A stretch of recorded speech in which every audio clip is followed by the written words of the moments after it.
കേരളത്തിന്റെ രാഷ്ട്രീയ ഭൂപടത്തിൽ തിരുവനന്തപുരം ജില്ലയിലെ നേമമണ്ഡലം വഹിക്കുന്ന സ്ഥാനം സമാനതകളില്ലാത്തതാണ്. ഓരോ നിയമസഭാ തിരഞ്ഞെടുപ്പ് അടുക്കുമ്പോഴും കേരളം മുഴുവൻ ഉറ്റുനോക്കുന്ന ഒരു ഹോട്ട്സ്പോട്ടായി നേമം മാറിക്കഴിഞ്ഞിരിക്കുകയാണ്. ഇത്തവണയും ആ പതിവ് തെറ്റിക്കാതെ വരാനിരിക്കുന്ന നിയമസഭാ പോരാട്ടത്തിന് ഔദ്യോഗികമായി വിസില് മുഴങ്ങും മുൻപേ നേമം രാഷ്ട്രീയ ചൂടിൽ അമർന്നു കഴിഞ്ഞു. BJP തങ്ങളുടെ കരുത്തുറ്റ സാന്നിധ്യമായിട്ടുള്ള സംസ്ഥാന അധ്യക്ഷൻ രാജീവ് ചന്ദ്രശേഖരനെ തന്നെ നേരിട്ട് കളത്തിലിറക്കി പ്രചരണ പ്രവർത്തനങ്ങൾക്ക് തുടക്കം കുറിച്ചപ്പോൾ സിറ്റിംഗ് MLAയും മന്ത്രിയുമായിട്ടുള്ള വി ശിവൻകുട്ടിയെ മുൻനിർത്തി വികസന സെമിനാറുകളുമായി CPM മറുപടി നൽകുന്നുണ്ട്. എന്നാൽ കോൺഗ്രസ് ആവട്ടെ സ്ഥാനാർത്ഥി നിർണയത്തിൽ അനിശ്ചിതത്വം ഇപ്പോഴും തുടരുകയാണ്. ഈ മൂന്ന് മുന്നണികളുടെയും നീക്കങ്ങൾ നേമത്തെ വരും ദിന കേരളത്തിലെ ഏറ്റവും വലിയ രാഷ്ട്രീയ പരീക്ഷണശാലയാക്കി മാറ്റുമെന്നുള്ള കാര്യത്തിൽ യാതൊരുവിധ സംശയവുമില്ല. BJPയെ സംബന്ധിച്ചിടത്തോളം നേമം എന്നത് വെറും ഒരു മണ്ഡലമല്ല, മറിച്ച് കേരളത്തിലെ തങ്ങൾക്കുണ്ടായിരുന്ന ഏക നിയമസഭാ സീറ്റ് തിരിച്ചു പിടിക്കുക എന്നുള്ള അഭിമാന പ്രശ്നമാണ്. 2016 O രാജഗോപാലിലൂടെ BJP കേരള നിയമസഭയിൽ അക്കൗണ്ട് തുറന്നത് നേമത്ത് കൂടിയായിരുന്നു. BJPയുടെ കരുത്തുറ്റ കോട്ടയായി അറിയപ്പെട്ടിരുന്ന ഈ മണ്ഡലം 2021 ശക്തമായിട്ടുള്ള ത്രികോണ പോരാട്ടത്തിനൊടുവിൽ വി ശിവൻകുട്ടിയിലൂടെ LDF തിരിച്ചു പിടിക്കുകയായിരുന്നു.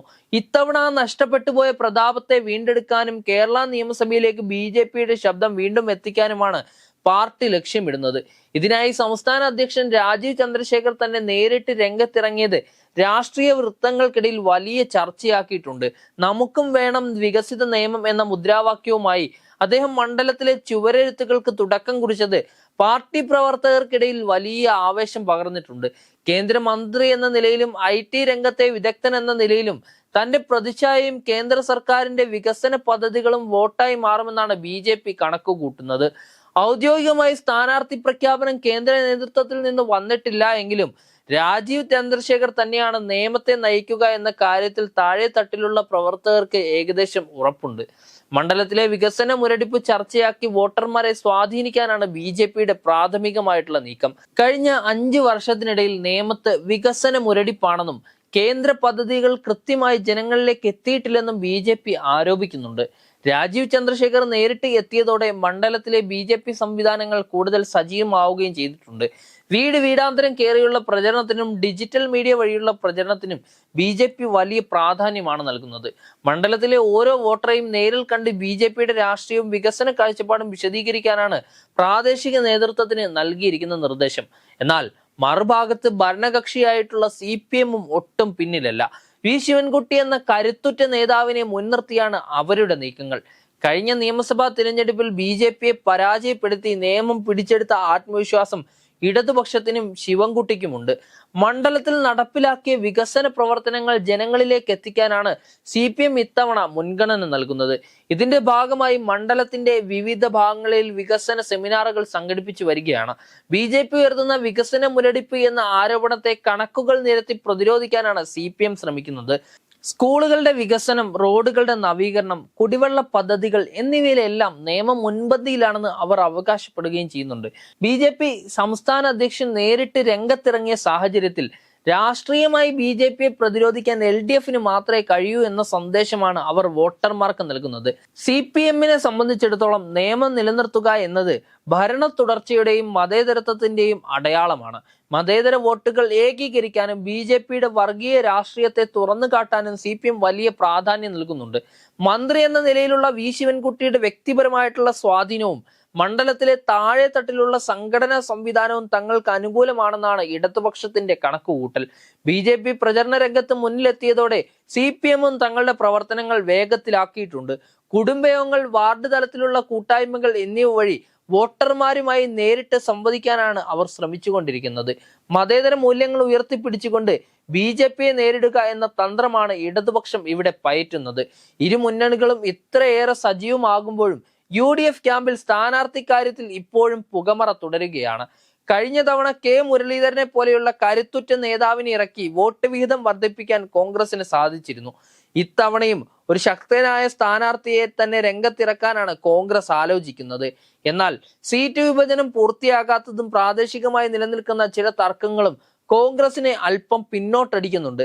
പ്രതിപക്ഷ നേതാവ് VD സതീശൻ നയിക്കുന്ന പുതിയ യാത്രയ്ക്ക് ശേഷം മാത്രമേ സ്ഥാനാർത്ഥി പ്രഖ്യാപനം ഉണ്ടാവുകയുള്ളൂ എന്നാണ് കോൺഗ്രസ് അറിയിച്ചിരിക്കുന്നത്. UDF-ൽ സീറ്റ് വിഭജനം പൂർത്തിയാക്കി ശക്തമായൊരു മത്സരത്തിന് ഒരുങ്ങുകയാണ് കോൺഗ്രസ് നേതൃത്വം. നേമത്തെ വോട്ടർമാരുടെ മനസ്സിപ്പോഴും പ്രവചനാതീതമാണ്. രാഷ്ട്രീയ ബോധമുയർത്തുന്ന ഈ മണ്ഡലത്തിലെ ജനങ്ങൾ വികസനത്തിനാണോ അതോ രാഷ്ട്രീയ പ്രത്യയശാസ്ത്രത്തിനാണോ മുൻഗണന നൽകുന്നത് എന്ന് വരും ദിവസങ്ങളിൽ ചർച്ചകൾ തീരുമാനിക്കും.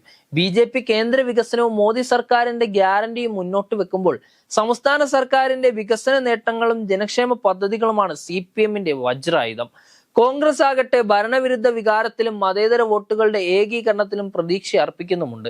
മണ്ഡലത്തിലെ സാമുദായിക സമവാക്യങ്ങളും വോട്ട് വിഹിതവും വിജയപരാജയങ്ങളും നിർണ്ണയിക്കുന്നതിൽ പ്രധാന പങ്ക് വഹിക്കുകയും ചെയ്യും. രാജീവ് ചന്ദ്രശേഖർ എന്ന ദേശീയ നേതാവിന്റെ വരവ് മണ്ഡലത്തിലെ വോട്ടർമാരെ എങ്ങനെ സ്വാധീനിക്കുമെന്നത് BJP-യുടെ ഭാവിയെ സംബന്ധിച്ച് അതിനിർണായകമാണ്. അദ്ദേഹം നേരിട്ട് ചുവരെഴുതിയത് കേവലം ഒരു പ്രതീകാത്മകമായിട്ടുള്ള ഒരു കാര്യമല്ല, മറിച്ച് മണ്ഡലത്തിലെ BJP നടപ്പിലാക്കാൻ പോകുന്ന ഹൈ പ്രൊഫൈൽ ക്യാമ്പയിനിന്റെ തുടക്കമാണ് എന്ന് വേണം കരുതാൻ. BJP കേന്ദ്ര നേതൃത്വം നേമത്തെ എത്രത്തോളം ഗൗരവത്തോടെയാണ് കാണുന്നത് എന്നതിന്റെ ഒരു തെളിവ് കൂടിയാണ് ഇതെന്ന് പറയേണ്ടി വരും. അതേസമയം V ശിവൻകുട്ടി എന്ന തദ്ദേശീയനായിട്ടുള്ള നേതാവിന്റെ ജനകീയതയും മണ്ഡലത്തിലെ വ്യക്തിപരമായിട്ടുള്ള ബന്ധങ്ങളും പ്രതിരോധമായി നിലനിൽക്കുന്നുണ്ട്.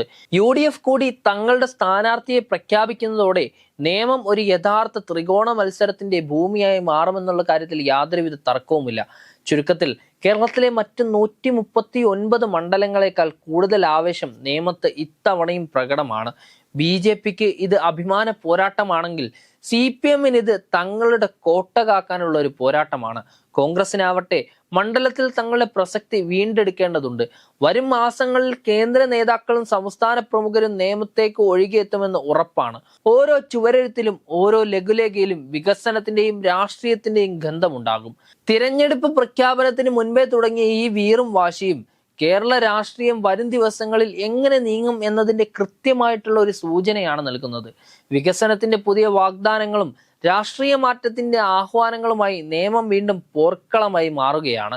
കേരളത്തിന്റെ നിയമസഭയിൽ ആര് ഇരിക്കണം എന്ന് തീരുമാനിക്കുന്നതിൽ നേമത്തെ വോട്ടർമാർക്ക് ഇത്തവണ വലിയൊരു ഉത്തരവാദിത്തമുണ്ട്. ആ പോരാട്ടത്തിൽ ആര് ചിരിക്കും എന്ന് കണ്ടറിയണം.